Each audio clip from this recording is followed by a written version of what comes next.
So today we have a Bible verse omitted, and which one was it that was omitted?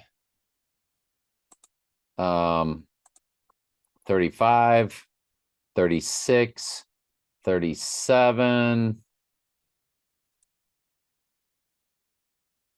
and it goes 35, 36, 37, 38, 39, 35, 36, 37, 38, 30.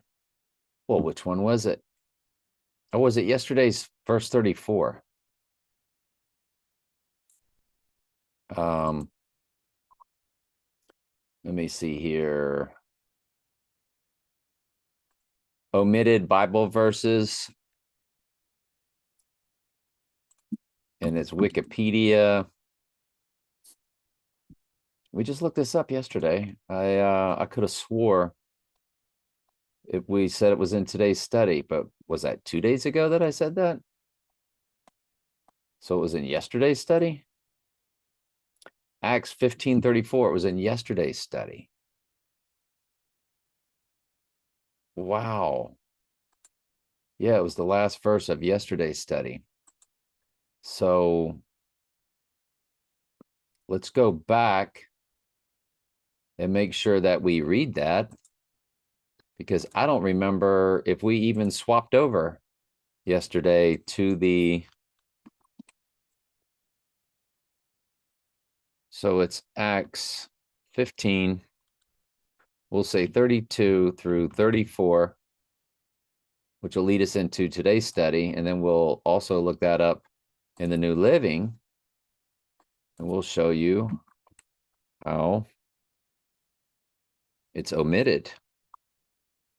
32 through 34, and we'll go New Living Translation. So it's the newer translations. Remember, only the King James is Textus Receptus, which is supposed to be basically the best we have, or the best we can purchase on Amazon. Notwithstanding, it pleased Silas to abide there still. So, and over here, there's no 34. It's just, they said, I got it keyed in 32 through 34, but you see it's just 32 and 33. They stayed for a while, and then the believers sent them back to the church in Jerusalem with a blessing of peace, and it ended. And after they tarried there a space, they were let go in peace from the brethren unto the apostles. Notwithstanding, it pleased Silas to abide there still. That just didn't make the newer translations. Fascinating. But anyway, let's now continue on with today's study. And now we can be in New Living because there's nothing omitted. Paul and Barnabas stayed in Antioch, and they and many others taught and preached the word of the Lord there, in truth, of course. After some time, Paul said to Barnabas, let's go back and visit each city where we previously preached the word of the Lord to see how the new believers are doing. Barnabas agreed and wanted to take along John Mark. But Paul disagreed strongly, since John Mark had deserted them in Pamphylia and had not continued with them in their work. Their disagreement was so sharp that they separated. Barnabas took John Mark with him and sailed for Cyprus. Paul chose Silas, and as he left, the believers entrusted him to the Lord's gracious care. Then he traveled through Syria and Cilicia, strengthening the churches there. So that's a very famous, argument, that you don't always have to agree with each other to be a sheep. And if there is a disagreement, you take it before two or more sheep, called sheep, and let them help y'all in the manner, or let them help you with the situation. And but you see, there were four of them, and so they just split 2 and 2. So be it. That's just the will of the Lord. But of course, it was to be an example to us, wasn't it? Paul went first to Derbe and then to Lystra, where there was a young disciple named Timothy. And of course, he's written a couple of epistles to Timothy. I think he refers to Timothy, if I'm not mistaken. It says young disciple as his son, but it says his son in Jesus, if I'm not mistaken. His mother was a Jewish believer, but his father was Greek. Timothy was well thought of by the believers in Lystra and Iconium.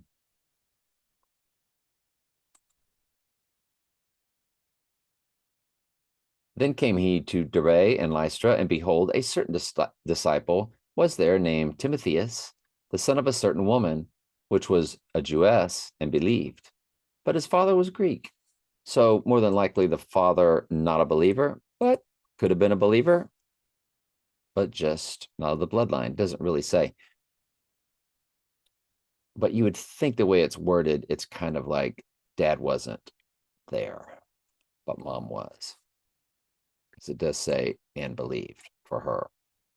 And then it says the word but, which was well reported of by the brethren that were in Lystra and Iconium.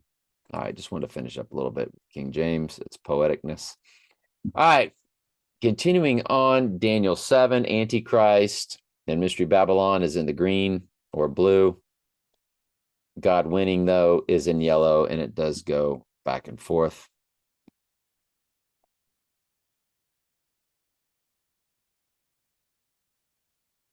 And I came near unto one of them that stood by and asked him the truth of all of this. So he told me and made me know the interpretation of the things. These great beasts, remember, Daniel was extremely troubled with all of this yesterday. And I told you, not God winning is what he was troubled with. He was troubled by how horrifying these end times are. These great beasts, which are four kings, which shall rise out of the earth. Now, this is God winning again. Next verse, it just goes back and forth. But the saints of the Most High shall take the kingdom and possess the kingdom forever and ever, even forever and ever. Back to the Antichrist beast and all that, or the beast system. Then I would, and it does get to the Antichrist beast himself too. Then I would know the truth of the fourth beast. This is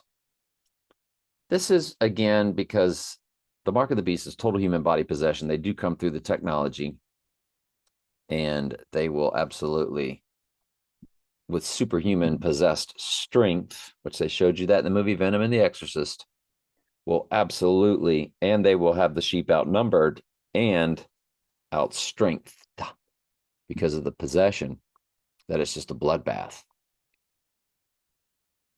which was diverse from all the others, exceedingly dreadful, whose teeth were of iron. You know, that is machinery, but also the technology. Daniel 2, 41 through 43. We go over that many times. You can go right back and listen to that study. And his nails of brass, which devoured and break in pieces and stamped the residue with his feet. So extremely destructive. And of the 10 horns were in his head, and of the others came up, and before whom 3 fell, even of that horn, the Antichrist, a person, had eyes.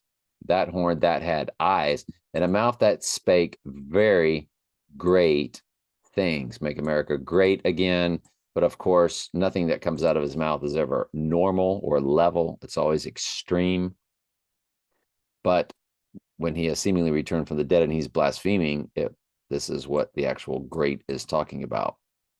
But that is why great is always his personality and on their hats, whose look was more stout than his fellows. And of course he is. And Jesus said the Antichrist would be here in his own name. And a trump is a horn, and a horn is a trump. And here it is. And I beheld that same horn made war with the saints and prevailed against them. And remember, Trump Tower has 5 multiple addresses, 721 through 725 Fifth Avenue. And this passage where it talks about the horn begins with 721 and runs through 725. We'll get to that one tomorrow. 725, though, says, shall wear out the saints of the Most High. 721 says, made war with the saints and prevailed against them. Go down to 25, it says, and shall wear out the saints of the Most High. So Trump Tower's 5 multiple addresses run through the horn making war with the saints and then wearing out the saints. It's 721 through 725 Fifth Avenue, Daniel 721 through Daniel 725. You see what they did there. Easy peasy. And I beheld, and that same horde made war with the saints and prevailed against them. Here's God winning again in the yellow, until the Ancient of Days came and judgment was given to the saints of the Most High, and the time came that the saints possessed the kingdom. Now back to the bad guys again. Thus he said, the fourth beast shall be the fourth kingdom upon the earth, which shall be diverse from all the other kingdoms. Why is it diverse? Because it's all about total human body possession through the technology. It's going to be nothing like anything has ever been, ever, which shall be diverse from all the kingdoms, and shall devour the whole earth, and shall tread it down and break it into pieces. And the 10 horns out of its kingdom are 10 kings. And this is also talking about World War III, where 1 out of 4 people die due to the war and the famine. And the 10 horns out of the kingdom are 10 kings that shall arise, and another shall rise after them. And he shall be diverse from the first, and he shall subdue 3 kings. I'm glad you're here. I love you very much. Ask questions anytime. That's what I'm here for.